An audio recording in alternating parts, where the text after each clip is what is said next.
Runestones are inherently powerful. Most people in my line of work don't know much about them, and I probably fit into that group, but anyone who has an authorized runestone in their possession is considered a high-priority case to the organization. Lily was quiet on the drive to the town of Redacted. She didn't want to talk about anything besides William Gray, and, well, I wanted to talk about anything but him. This silence was rough. She's been stressed with me, angry at me, and even embarrassed for me, but never like this. I don't know what this is. The drive wasn't that bad. I got some sleep, which, shockingly, wasn't that bad. It wasn't bad at all, actually. Ever since my conversation with Imani, my dreams have been almost pleasant, albeit forgetful, which I can't help but feel was his doing. On one hand, I don't feel totally comfortable with someone manipulating my dreams, but on the other hand, I felt a lot better than I have in a while, discounting the flood of traumatic memories coming back to me all at once. Redacted was an unbearably small coastal town. No motels around, so I felt shit out of luck. The organization did kindly spring for a slightly more expensive living arrangement for me and Lily, a bed and breakfast. We unpacked early. I had my usual gear plus the runestone that Richard gave me a while back. The organization didn't supply us with a runestone this time, most likely because runestones don't play well together. I walked out onto the patio and saw Lily. She sat on a small swinging bench with a cup of coffee, overlooking Redacted Lake. This is feeling like a nice paid vacation. Something tells me some old guy found the runestones and tried selling them to some gimmicky place, not knowing what they are, I said whilst looking at Lily. No response from her. Maybe we should spend an extra couple of days here after we pick up the runestones. It could be nice out here in the open, I said, trying my hardest to drag anything from her. Yeah, maybe, she said indifferently, and the conversation was killed. Her attention never left the lake. It hurt to be ignored by her, especially when we're on a case like this. A few hours later, we were checking out all of the knick-knack stores. My theory about an old guy selling them to someone was a pretty sensible one. Elderly people statistically sell the most cursed items. We didn't find anything except for a cool old copy of Poltergeist on VHS. I asked the cashier if he had seen any weird-looking rocks, but he didn't give me any new information. Lily was waiting outside with a cigarette in one hand and her other in her pocket. No luck. Got any idea where to look next? I asked, while stepping up next to her. Nope, she said, before dropping her cigarette, stepping it out and walking away from me. Oh, come on, Lily, can you at least work with me and be upset later? I need your help, I begged, but she only continued to walk down the main street. I ran after her, and after a few more stores, we still didn't find anything. The sun was going to set soon, and we had a better chance of finding the stones during daylight hours. It's not that they're more dangerous late at night, just that we didn't know what they were or what they could do. Way too many variables. Eventually, we found ourselves at the local diner, like we always do. Lily had ordered an uncharacteristically expensive meal. Steak with a side of salad, chips, and a steak sandwich. I went for eggs, toast, and beans with a cup of coffee. Double steak, bold choice, I said awkwardly. She only gave me a smile. This was beginning to frustrate me. Okay, Lily, I'm sick of this. Please just talk to me. Why are you walling me out all of a sudden? I asked, with a bit more desperation than I wanted to. Me? Walling you out? She scoffed. Elijah, you just rediscovered a messed up child-killing whatever the fuck from your childhood that is hunting you down, and you don't even want to talk about it. How can we prepare for this thing if you don't even want me involved? How the hell do you expect to survive? She shouted out. The cutlery in my hands began to shake, and so did the cup next to me. The diner went quiet, and I could see tears well up in her eyes. Elijah, I don't think you have stepped out of your shoes and thought about what it's like in mine, but I don't choose to do this. I don't get paid for it. This isn't a job. It's service. I don't enjoy much of my life, but the parts I do enjoy are the cases with you. You're close to being my only friend in the organization, and I don't really have the opportunity to meet people outside of it. Lily, I'm sorry, I didn't realize. Just shut up, Elijah. She cut me off and placed her face in her palms. The cup and cutlery stopped shaking, and everything calmed down slightly. Things were tense, but better than before. We had talked. The silence in the diner lingered. I was about to say something when a man's voice carried from behind us. "Well, anyway, kids, Pop had told me that he found some pretty nifty toys for you both. He says that they're little glowy pebbles that can grant magic wishes." "Oh, that Pop always had a wild imagination, didn't he?" a voice said a few stalls behind us after the silence fizzled out. I and Lily's heads shot up, and as we made eye contact, we both knew what was happening. For the time being, we had an unspoken truce. We didn't have an exact plan on how to approach this family, but we knew that we had to grab at the lead. Lily shot out of our stall, and I followed quickly behind her. "Hello, sir. My name is Lillian Moore. This is my assistant, Dick Cabeza.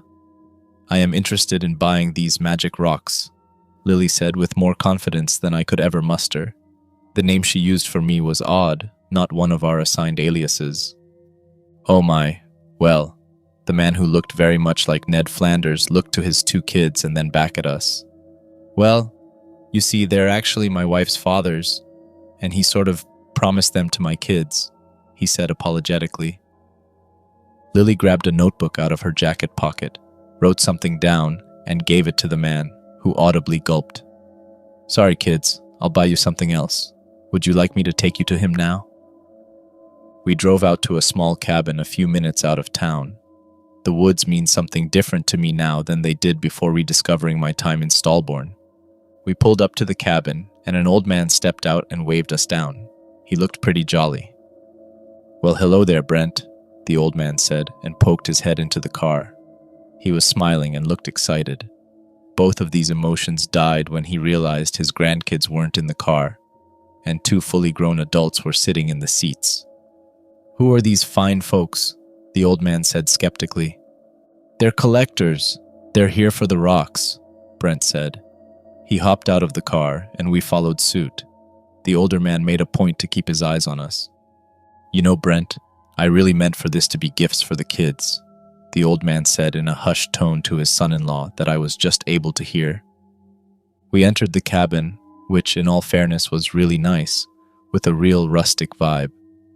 I immediately took notice of a large ceramic bowl on a small table in front of the couch that had a handful of runestones in it. I nudged Lily with my elbow and gestured with my head. She nodded her head. "Well, if you don't mind me asking, what are you folks collectors of? Just rocks?" the man asked slowly. "Yep, anything rock-related that is special, you know. Weird stuff," Lily said. We were both facing the rocks. Me and Lily jolted around to find the old man standing over Brent's body. He held a blood-stained ceramic bust in his hand. "Now I am going to ask one more time. What is it you people collect?" the man said quietly. "Holy fuck," I yelped before the man threw the bust in our direction. Lily held her hand out and motioned it out of the way. The bust followed her hand movement and smashed through a window. The man grabbed a runestone out of his pocket and held it to his mouth. "Foera," he whispered, before throwing it behind us. It hit the campfire, and the man erupted in light blue smoke and lightning before reappearing behind us and grabbing another runestone. "I warn you both, this runestone can make me summon anything I want from any realm. Make any sudden move, and all I have to say is Minist, and you get to say bye-bye," he said, holding the runestone. "Wait a minute, that can't be right. The Minist runestone is the sister stone of the Utlager stone I used in the bus against the bus driver. Utlager banishes entities that aren't native to this realm, and Minist recalls things that are native to this realm. It's worthless in an old cabin." "Try it, I dare you," I said. I reached for the large silver knife that Richard gave me. It was sheathed in my belt, and I held it out in front of me. "Have it your way, dumbass. Minist," he whispered, and slammed the runestone to the floor. Lily shot her hand out, but I held my hand up and mouthed, "Just wait." The man was in deep concentration, probably trying to summon a powerful entity or something. Idiot. And then the house shook, and the lights flickered. Yes, come to me, my minion, dispose of these pesky intruders," the old man said. Fuck, did I get this wrong? I suddenly looked at Lily and shook my head. She telepathically pushed the old man against the wall, and he fell to his knees. "Marvy," a feminine ethereal voice croaked out from upstairs. The old man froze, and his face turned white. "Marvy, is that you? What happened? Why have you done this to us, to me?" The voice became ever angrier. "It can't be you, please, it can't be. I killed you, stay back," he screamed, squirming onto his back and crawling towards the back wall, or as far away from the stairs as he could. A woman stepped down the stairs. She was glowing white and was translucent. This woman knows Marvy and doesn't seem happy with him. In that moment it clicked. "Oh, you killed your wife," I said absently, which made the specter flicker violently. She was flickering in and out of our realm. This was a Type A specter that could very quickly become Type P. "I'm sorry, please. I'm sorry," Marvy said. His wife reached her hand out towards the kitchen and very quickly threw it towards Marvy. A knife suddenly flung through the air, and Lily tried to intervene, but she wasn't fast enough. The knife embedded itself into Marvy's chest, right where his heart would be, if a man like him could have one, that is. "Elijah, grab the runestones and run!" Lily shouted at me. I dived for the ceramic bowl and poured its contents into my bag. I looked behind me, and Lily was throwing salt at the specter, who, in turn, had begun to throw increasingly large furniture at her. I zipped the bag up and opened the front door, hurled the bag out near the car, and turned back at the specter and the telepath.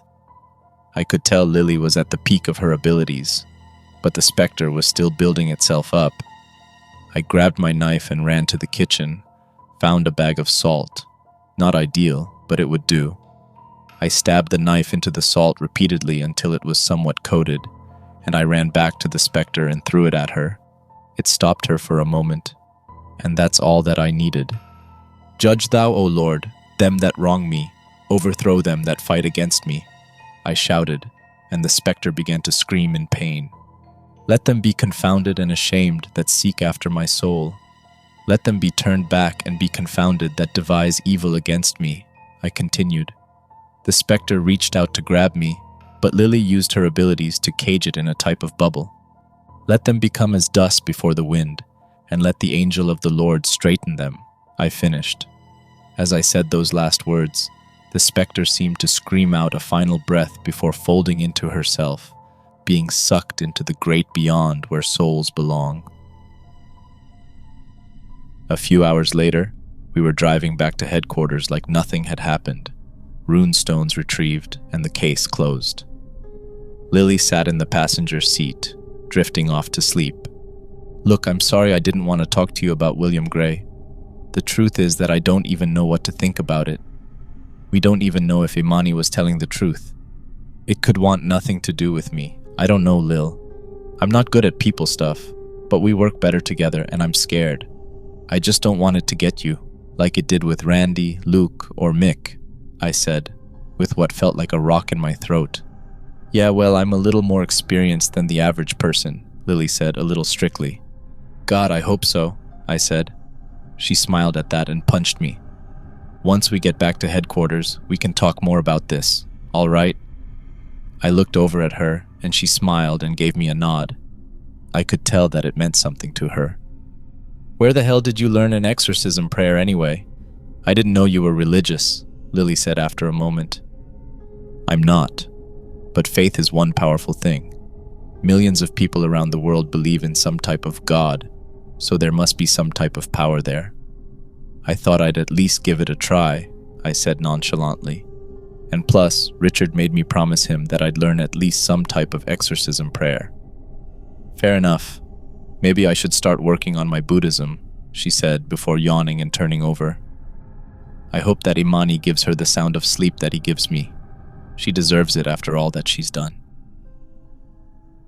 Paranormal Research Case 006. Night shift at the compound. The compound isn't really a compound. That's just what we call these branches of the organization. From the outside, it looks like a regular office building, but once you step inside, it becomes clear it's anything but. Each compound follows the same layout.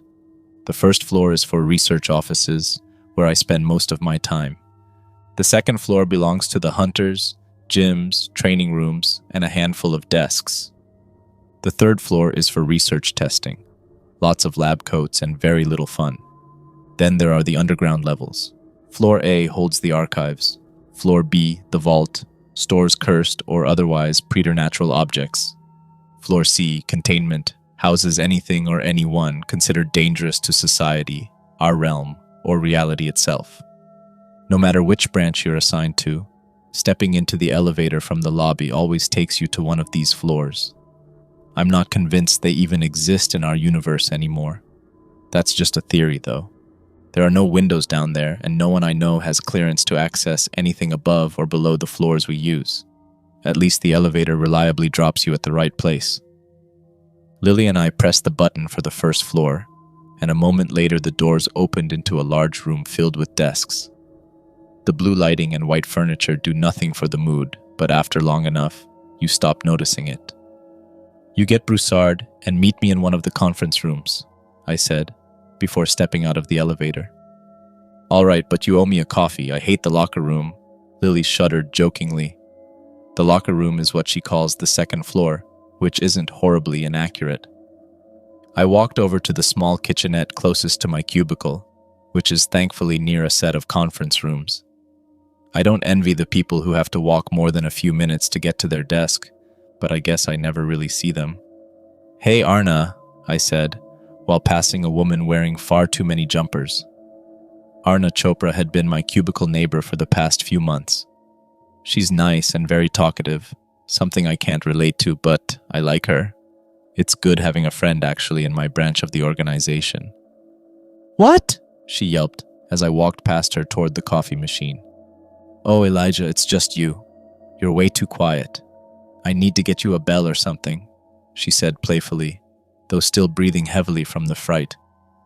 "Not really a bell person. Do you want a coffee? I'm brewing a few," I asked. "Ooh, yes, please. Who are the other ones for?" she asked with a smile. She leaned back on the counter, fiddling with something in her hand that I couldn't see. "Lily and Richard B. are having a secret meeting about an entity that may or may not want to kill me," I said casually. "Oh," she said nervously. "Can I join?" A few minutes later, Richard and Lily entered the small conference room I'd claimed. Arna sat at the table, using the sleeves of her yellow jumper to hold her coffee cup. "Yo, Aaron, welcome to the secret club," Richard said confidently. "My name is actually Arna," she corrected. He cursed under his breath and tried again. "Shit, sorry, Cher. Well, I welcome you to the team, Arna. The more the merrier," he said with a large, genuine smile before taking his seat. Lily didn't say anything but gave me an odd smile when she sat down. Once everyone was settled, I went over the story of what happened when I was a child, stillborn, the disappearing kids, Imani, and how he told me William Gray was free, though admittedly in a less emotionally vulnerable way. After I finished, they sat in silence for a few minutes. I expected questions, not silence. "So," I started awkwardly, "what are we all thinking?" "It's just a lot to take in, Elijah," Arna said, and I saw Richard nodding. "I'm sorry if this is rude to ask, but why didn't it kill you when you were in the car?" "No one was around, and you didn't have any protection," Arna continued. My stomach tightened, and blood rushed to my head. "It is a creature of habit and routine. It has hunting rituals, and you didn't fit those requirements, not at that point." Richard jumped in. "Do you want my advice or do you want my expert opinion?" he asked before taking a sip of coffee. I hadn't even thought about that. I'd been trying to figure out what William Gray was without consulting an actual hunter. "Well, you are the hunter here. Have you ever hunted something like this?" Lily asked impatiently. Richard smiled. "Nope, but I am excited to..." The lights suddenly shut off and everyone vanished in a wave of fog. "Whoa ho. I honestly wasn't sure that would work, Mr. Wiltborough. I've only done it a few times over the years, but goddamn am I happy it did," a familiar husky voice said from all around me. I spun in every direction, and when I turned back toward the table, he was sitting at the end of it. "Imani, what have you done to me?" I said, panicked and confused. "Simple. Well, simple for me. I took your consciousness out of the realm of the living and brought you to the dream realm. Thought we should have a chat, he said, planting both hands on the table. This is honestly the worst time, Imani. You've had the past few days to talk to me. Why now? I asked, losing patience. Just thought I'd give my favorite research agent a little heads up. The compound, this little slice of bureaucracy outside of where danger could find you, is currently under attack, he said with a smile. What have you done? I shouted, but he shook his head. Not from me, and not from him. He lifted his hand and pointed at the glass doors. Standing outside was a tall, pale man, breathing heavily and smiling. You know his dreams aren't particularly fun. A lot to do with you nowadays, Imani said. William Gray's eyes were locked on me. His desperation felt real. I wanted to believe he was just a figment of Imani's fog, but part of me knew this was William Gray, and somehow we were in his dream. Anywho, Imani said, waving Gray away as he dissolved into fog. Just thought I'd let you know that it's almost here, and it's looking for something powerful in that vault of yours. He waved his hand playfully like a cat batting at a mouse. Suddenly, I shot up off the floor. The lights were on. Lily was crouched over me, Arna was on one side, and Richard stood above them. I'd forgotten where I was for a moment before adrenaline flushed everything back. Sweat built quickly. How long was I out? I said. A few minutes, 4 or 5, Lily answered. Elijah, are you okay? No, it was Imani.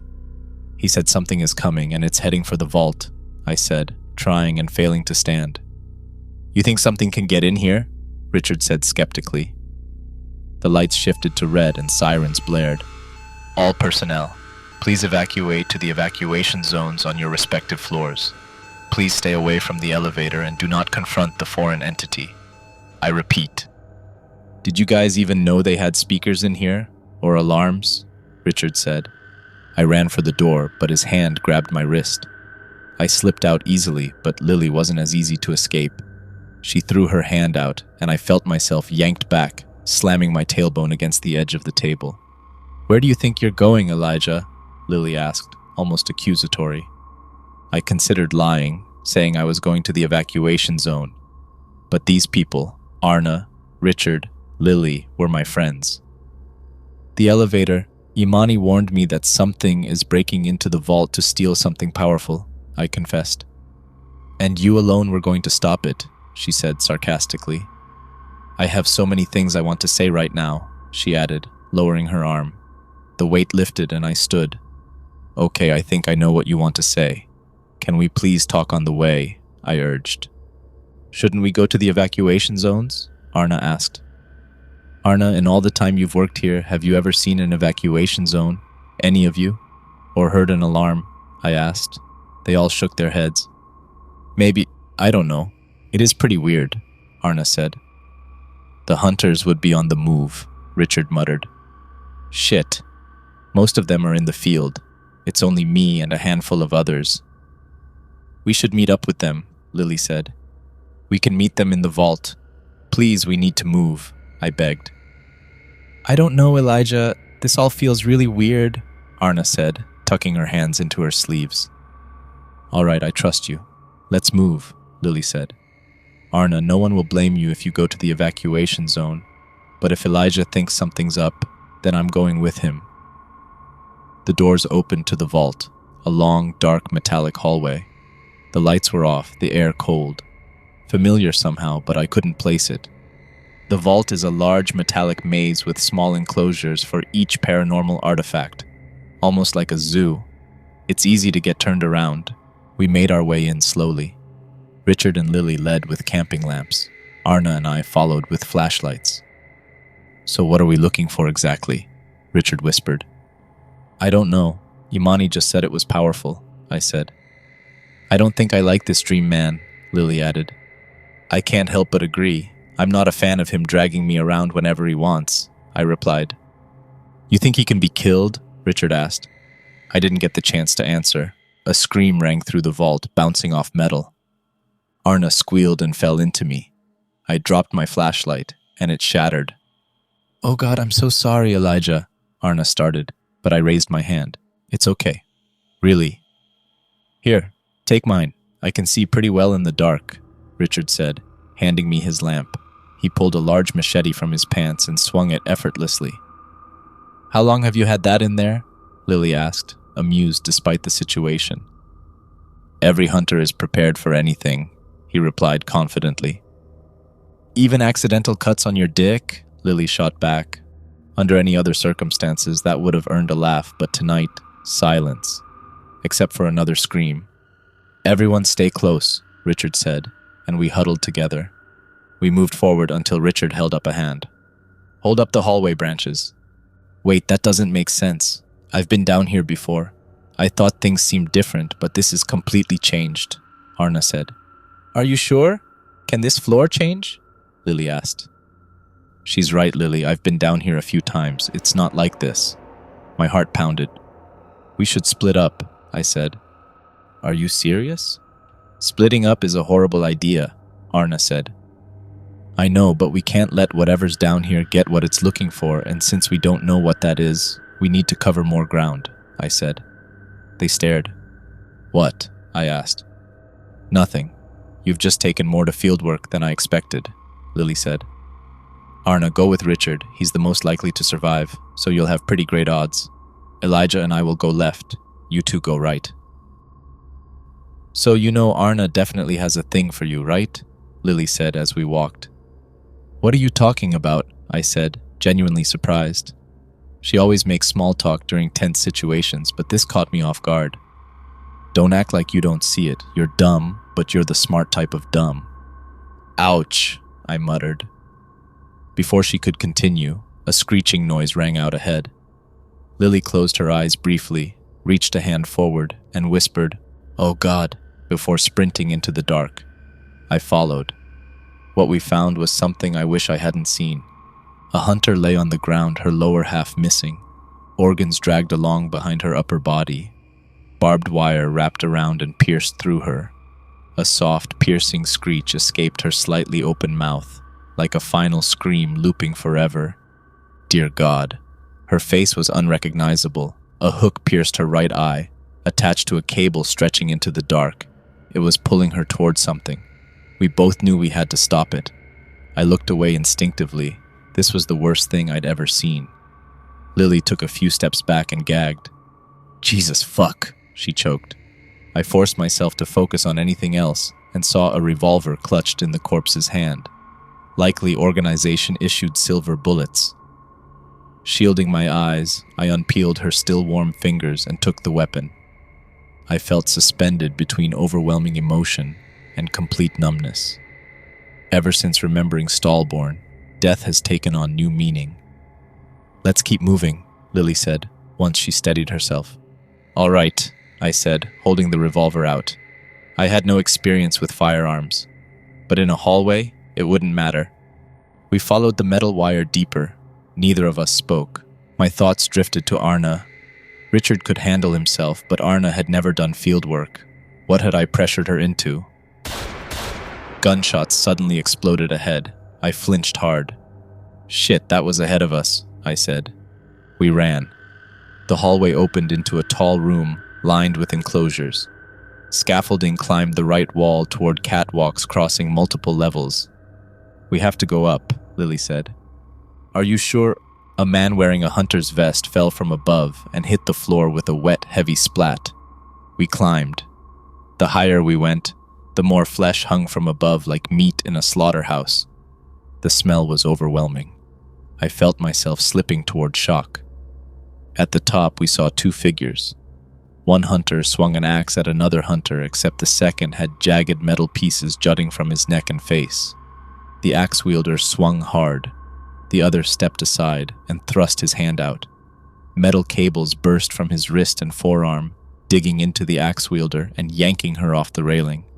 As she fell, the cables wrapped around the railing, suspending her body mid-air. The creature looked at us. Its eyes glowed orange like headlights through fog. "Yeah!" Lily grunted, thrusting her hands out. Cables shot toward us from under its skin, but she flung the creature off the scaffolding.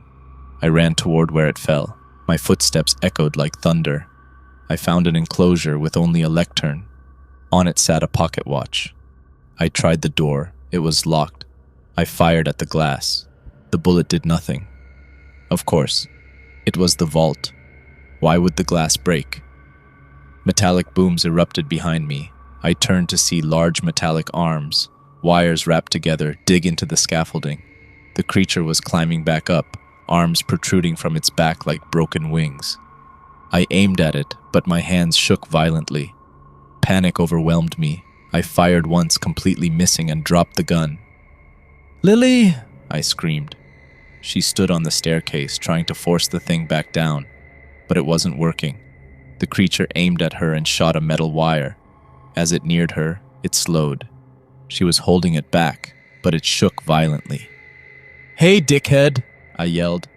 It turned its offhand toward me, and I ripped the cable out of its palm. I dove, but not fast enough. The cable grazed my thigh, slicing it open. Pain exploded through me. "Elijah!" Lily screamed. The cable she'd been holding slipped past her defense and plunged into her shoulder. She screamed and nearly went limp, dragged toward the creature. Fear hit something deep inside me. I crawled to the railing and pulled myself up. The creature reeled Lily closer. Suddenly, an axe spun through the air and embedded itself in the creature's back. It screeched a mixture of a man's scream and an inhuman growl. I saw Richard and Arna on the far side. They were unharmed.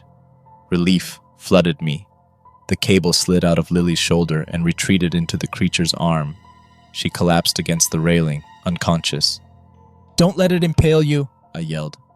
"Wasn't my plan," Richard shouted. He held a machete in one hand and another throwing axe in the other, both silver. Arna ran toward me. She knelt and looked at my torn pants, torn skin. Without thinking, she took off her yellow jumper, revealing the green one beneath, and tied the yellow one around my wound. She put my arm around her shoulder. "We have to move," she said, stuttering with fear but still helping. I tried to see Richard fighting the creature, but my vision blurred with adrenaline and pain. Another screech. The catwalk shook. Arna lost her footing and we both fell onto the metal. "Ah, damn it!" I groaned. "Arna, are you okay?" I said through clenched teeth. "Yeah, I'm okay, Elijah," she said, though her tone wasn't convincing. I looked across the catwalk and saw Richard crouched over an exhausted but conscious Lily. He held his machete in one hand and an adrenaline syringe in the other. The creature began to rise again. Richard injected Lily, and she roared back to life. Richard launched himself forward, stepping onto the railing before leaping. Lily thrust her arms out, psychically pushing him harder toward the creature. Richard flew into the creature's upper body.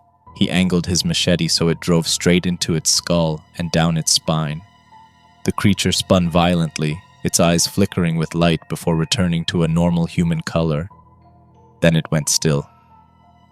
Richard tumbled onto the catwalk as the creature fell off the railing, crashing to the floor below. A few hours later, a large squad of hunters arrived and locked down the area. We were separated and underwent individual tests. Lily spent the most time in isolation. The higher-ups heard she'd been pierced by the cable. She was the only survivor of that specific injury, so they needed to ensure she wasn't infected, like the hunter the creature took over. "I don't think I want to do field work," Arna said with a nervous chuckle. Arna and I talked in my cubicle like normal. I sat at my desk while she leaned against the wall. "Trust me, most of the time it's chasing myths that are just that. This was something else," I said while drinking coffee. She smiled at me. I smiled back. Arna was a good person. "I'll be back in just a minute," I said, getting up and heading to the bathroom. As I washed my hands, the water shifted. Not in temperature, but texture. Something about it felt wrong, superficial. I looked at my reflection. Black fog lingered around the bathroom. "Imani, are you serious? Can't I even piss in peace?" I snapped. Why should I expect anything else from him? He respects no timing, so why would he respect the ancient law of the bathroom? Do not disturb? A toilet flushed, and a stall door opened.